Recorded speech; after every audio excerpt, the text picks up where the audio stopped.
So the topic that we are going to discuss today is tubular reabsorption. Okay. So tubular reabsorption comes under urine formation. So urine formation have three types. What are they? Filtration, reabsorption, segregation. So yesterday we have seen about filtration, that is glomerular filtration rate. What is the normal value of glomerular filtration rate? Louder? 125 ml per minute. What is its liter value? 180 liters 180 liters per day. 180 liters per day. So once your nephron has reached of 180 liters per day, some volume will start reabsorbing. Okay. So this based on the structure of your nephron.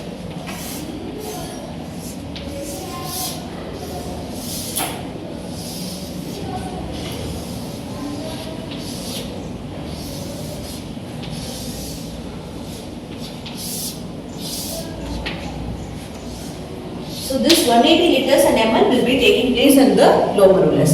After that, the volume will be coming to Bowman's capsule.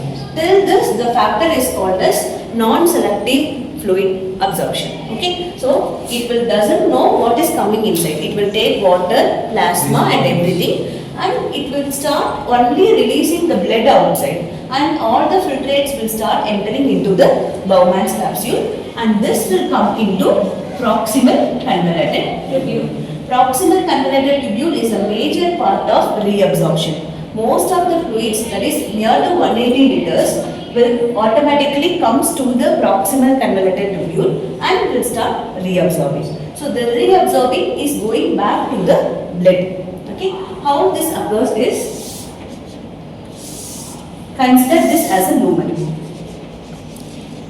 That is, this area is called as lumen. Any hollow part is called as lumen. This lumen will have cells at the adjacent side. So now I am going to draw the cells. These are the cells on the adjacent side of a lumen. Okay. Then on either side of the lumen you will have a space. Right? You have a space here. This space is called as interstitial space. After interstitial space, there will be a tuft of capillaries surrounding it. You know that nephron is surrounded by capillaries. So next the space is called as capillaries. So reabsorption will occur from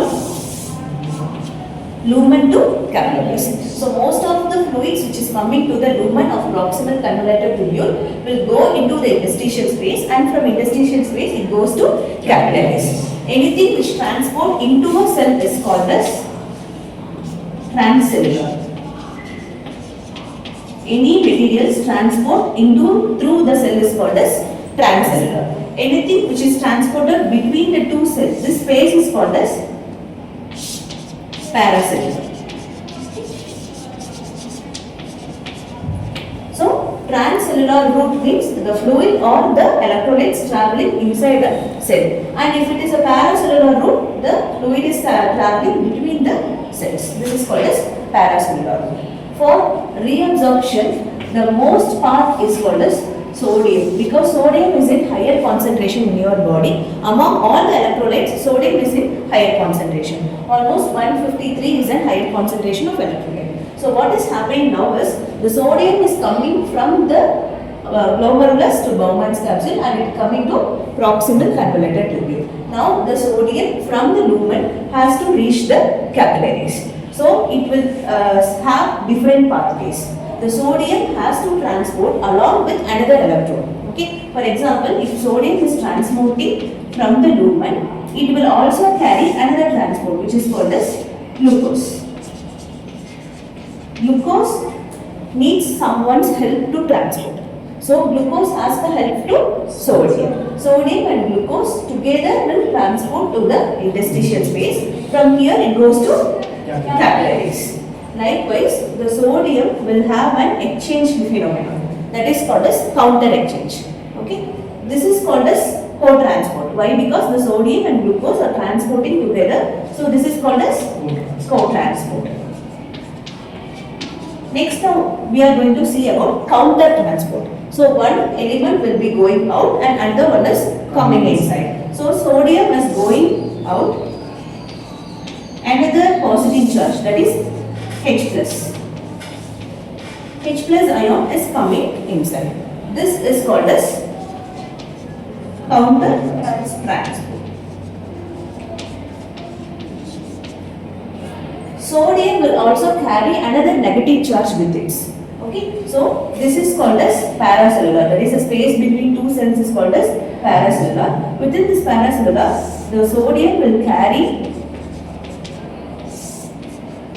fluoride. Okay, so these are the different forms of transport where the sodium helps in movement from lumen to capillary for reabsorption. This is how the sodium will go along with glucose is called as co-transport. Sodium along with the H plus ions is called as counter transport. Sodium travels between the two cells in an adjacent space is called as sodium chloride. Another one mechanism is sodium-potassium ATPase pump.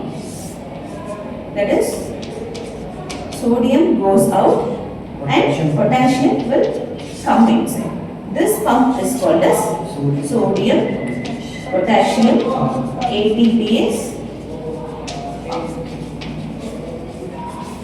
So these are the different ways the sodium can transport from the lumen to the capillaries. So all this will lead to a load in the capillary and it will transport to the needed blood cells. Along with the sodium, another molecule is called as amino acid and glucose. Amino acid and glucose all will together go along with the sodium and this will reach the capillaries through 100%. 100% of amino acid and glucose will be going to capillaries unless until the patient is having a diabetes or excess glucose production that will come into the urine. Otherwise, it will be transported to the capillaries.